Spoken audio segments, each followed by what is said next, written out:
Le Togo était l'invité d'honneur de ces premières assises yvelinoises de la coopération décentralisée qui se sont tenues à Guyancourt le 25 novembre 2009. Décoration, danse, chants, contes africains, repas étaient à l'image du Togo, représenté par son ambassadeur qui défend cette coopération décentralisée. Plus concrète que la coopération classique que vous connaissez entre les gouvernements, entre les États.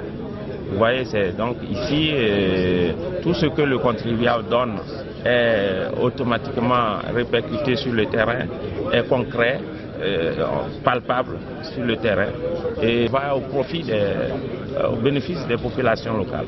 C'est une joie, monsieur l'ambassadeur, de vous accueillir puisque c'est votre pays qui est à l'honneur, aux côtés d'autres pays bien sûr aujourd'hui.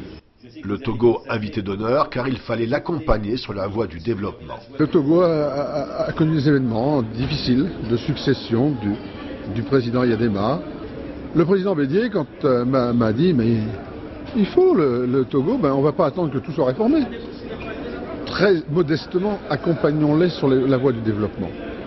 Parce que sinon la communauté internationale attendait que ce soit fini. Donc on a concentré au début un certain nombre de projets là-bas qui ont une certaine réussite et ça nous paraissait important de commencer cette série par le Togo. Parmi les exemples de coopération décentralisée avec le Togo, il y a le projet Gbatopé, un village togolais. Ce projet est soutenu par l'association Solidarité Humaine et financé en partie par le Conseil général des Yvelines et la ville de Rosny-sur-Seine.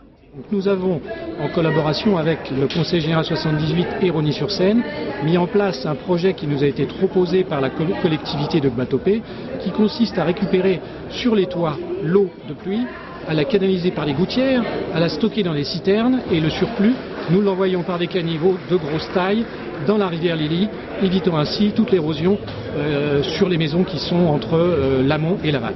On aide à faire le projet, mais c'est effectivement la population et le comité villageois de développement qui déterminent quels sont les besoins et c'est sur ces besoins qu'on essaie d'aider et d'y apporter notre aide et notamment notre aide financière.